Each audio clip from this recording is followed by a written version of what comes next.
Okay, welcome to another episode on the XKR repair. Did a few other things this week, such as changing brake discs on my daughter's MX-5, some locking wheel nut issues, etc. that I've put videos up, or about to put videos up. Also did some work around here and over the other side.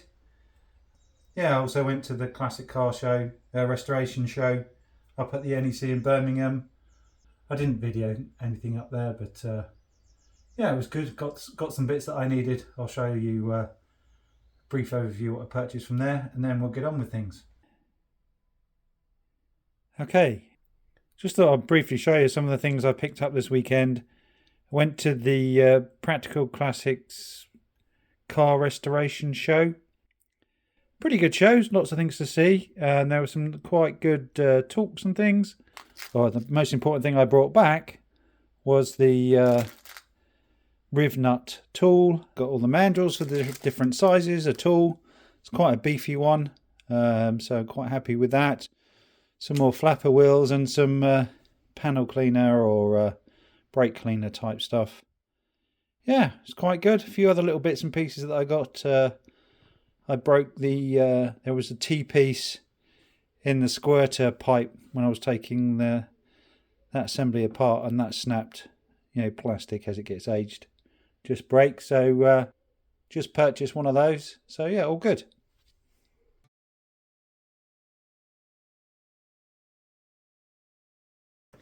There is still a small area down here that looks terrible, so I'm going to have to patch that up. And on the other side, there's actually a hole in this panel here. The convertibles have a tube running the full length of the sill or rocker panel for our American friends, and on the other side there's a big hole here. This is just a rubber grommet that you can use to squirt some wax oil or something similar into the open sill. So I'll have to repair this bit here and the bit on the other side, but that's just an update on where we are. You know, both sides have been cleaned up and looking much better. I do have some stone chip type spray that will go on this afterwards, but this is sort of like the pre-prep, as it were. Just basically welded in a panel, you know, up here, up here, up here. Makes a change welding in a very heavy, that's at least 14 gauge. Trying to get the settings right was a little bit of a challenge, but basically wind them all up. That was good. And now we're at the other side. As I mentioned earlier, there's a hole here. There should be a hole for a grommet. There's also rotten here. So what I'm going to do, I might just go all the way across and cut it out and then put a new piece in. So there you go. Cut out half of it. I don't think you can get to see down there, but you can see a bit there. There's a lot of paint, obviously just by the edge here there's some rust marks, but yeah, it's quite thick, probably 14 gauge again, so we'll put some cut out a piece and sink it in there. This happened purely by chance, I'm assuring you. So yeah, amazing. That's the right size. So as you can see, I've cut out all that rusty stuff. Just cut a bit of go in there. It's going to be a bit fiddly to get it to stay in there, but that's what we're going to do. We're going to weld that in there, and then we'll put a hole in it for the rubber bung later.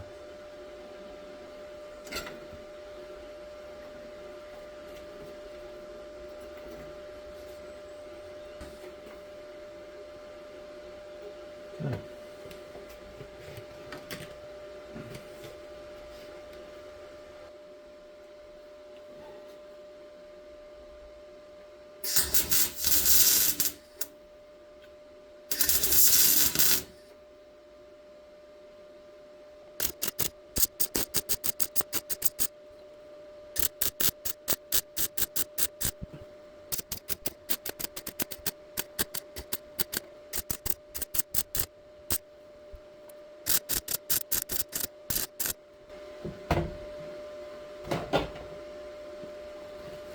Okay,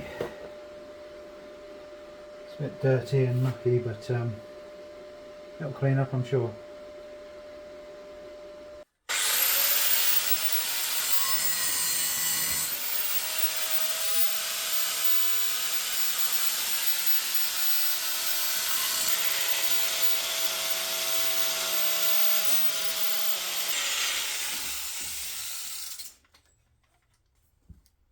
Okay, we'll call that done. Yeah, it's not pretty, but it wasn't pretty to start with. Some of the wadding that was there already, and you know, there's lots of this goopy stuff. We'll just put some seam sealant over it, and it'll be done. But we do need to drill the hole first, so we'll just do that next. I did just look at the other side, and it appears that it is slightly off to one side. So that's where we'll put it. Somewhere around there.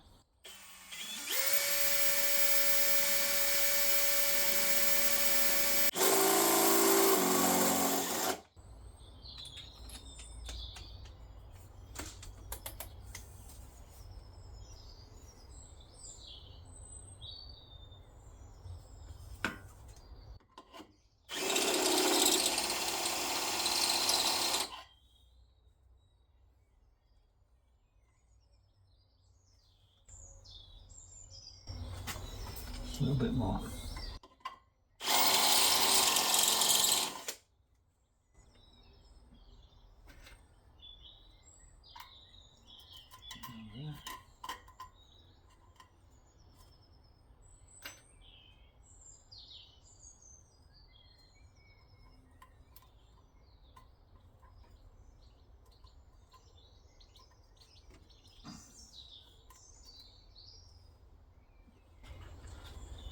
There you go. So we will continue to clean this up,